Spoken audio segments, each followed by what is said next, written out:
James Thomson, the Transitional Poet. Important works. Hello and welcome to the Discourse. James Thomson was a Scottish poet and playwright best known for his contributions to the 18th century literature, particularly his long, descriptive poem The Seasons, published in 1730.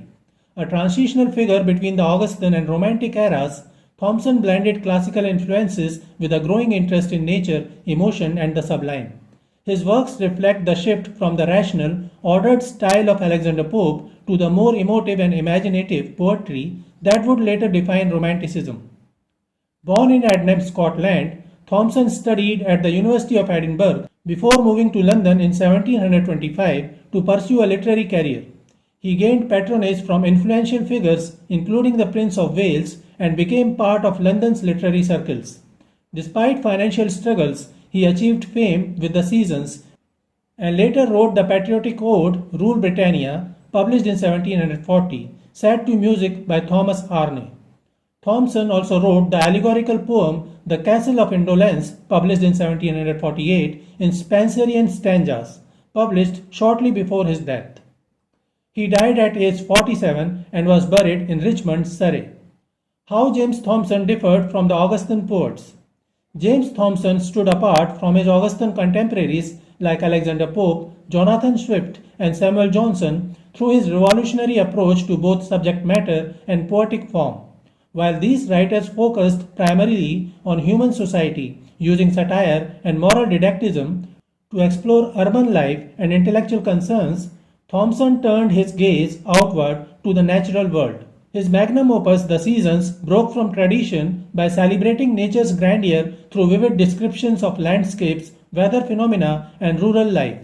Where Pope's The Rape of the Lock satirized aristocratic vanity and Johnson's The Vanity of Human Wishes pondered human ambition, Thomson immersed readers in sensory experiences of summer storms and winter blizzards, anticipating the Romantic movement's nature worship by nearly a century. The formal qualities of Thomson's poetry further distinguished him from his Augustan peers.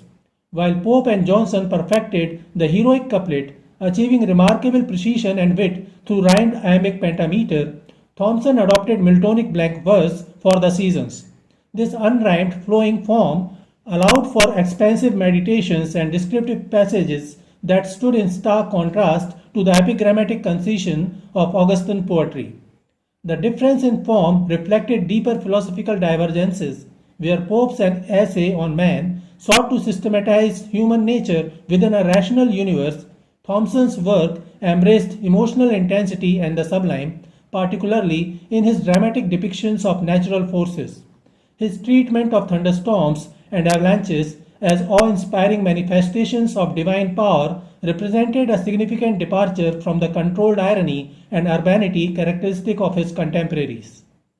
Politically and philosophically, Thomson charted a different course from the generally Tory-aligned Augustan writers.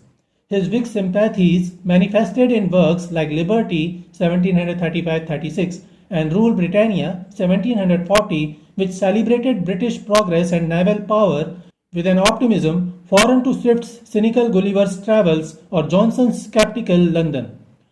Thomson's unique fusion of Newtonian science with spiritual wonder, evident in his astronomical passages in summer, contrasted with Augustine's more secular rationalism.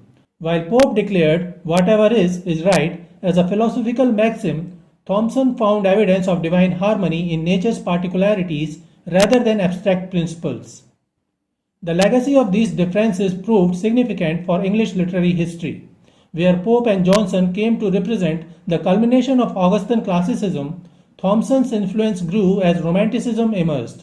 His emotional engagement with nature and rejection of neoclassical restraint directly inspired Wordsworth, Coleridge, and Keats, making The Seasons a crucial transitional work.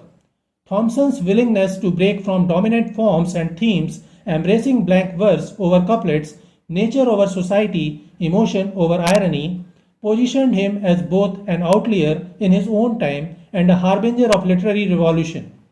His differences from the Augustans ultimately marked the beginning of a shift in English poetry from the social and satirical to the natural and sublime. Thomson was neither a pure Augustan nor a full Romantic, but a transitional figure who expanded poetry's scope. By rejecting urban satire for natural description, heroic couplets for blank verse, and irony for emotional sincerity, he laid the groundwork for the next literary age, making him unique among Enlightenment poets. Wordsworth viewed James Thomson as a pivotal transitional figure in English poetry, praising his innovative nature descriptions in the seasons while critiquing his residual poetic artifice. He admired Thomson's ability to observe nature directly, particularly in passages like Spring's sheep shearing scene, seeing him as breaking from Augustan conventions. He praised Thomson's genius as an imaginative poet. However, Wordsworth faulted Thomson's occasional lapses into artificial diction and lack of philosophical depth. In the 1800 preface to Lyrical Ballads, he noted that Thomson was among the few 18th century poets who looked at nature with their own eyes, breaking from the artificial conventions of Augustan poetry. Acknowledging Thomson's influence on his own blank verse meditations in the prelude, Wordsworth nonetheless sought to surpass him in achieving pure naturalism and deeper spiritual engagement with nature. His mixed assessment, honoring Thomson as the most original poet since Milton, while noting his limitations, reflects how Thomson served as both inspiration and challenge in Wordsworth's development of Romantic poetry. Important works of James Thomson. The Seasons, 1730, by James Thomson stands as a landmark work in 18th century poetry, marking a significant transition from the neoclassical tradition to the emerging Romantic sensibility. Published in 4 parts, Winter in 1726, Summer in 1727, Spring in 1728, and Autumn in 1730, this ambitious blank verse poem revolutionized nature writing by combining meticulous observation of the natural world with philosophical reflection and emotional depth.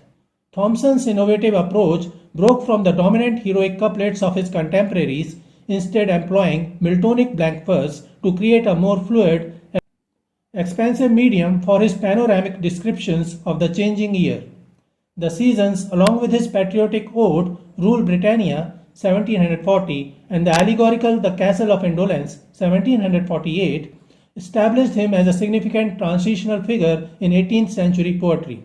His writing combined classical influences with a new sensitivity to natural beauty and emotional expression, making him an important precursor to the Romantic poets who would follow.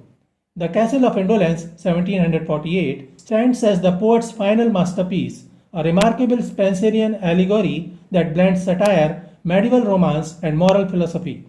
The poem pays homage to Edmund Spenser's The Faerie Queene while offering a nuanced commentary on 18th century society. What makes The Castle of Indolence particularly fascinating is its autobiographical dimension. The poem contains a famous portrait of Thomson himself as one of the castle's inhabitants, acknowledging his own tendencies towards laziness while simultaneously critiquing them. This self-awareness adds psychological depth to the moral allegory. Thomson's literary output was remarkably diverse, encompassing not only nature poetry but also political works and drama. The patriotic Rule Britannia, originally part of the masque Alfred 1740, which he co-wrote with David Mallet, became one of Britain's most enduring national songs. Other notable works include Liberty 1735 to 36, a political poem, a 5-part Whig epic celebrating British constitutional government, and Sophonisba 1730, his attempt at neoclassical tragedy.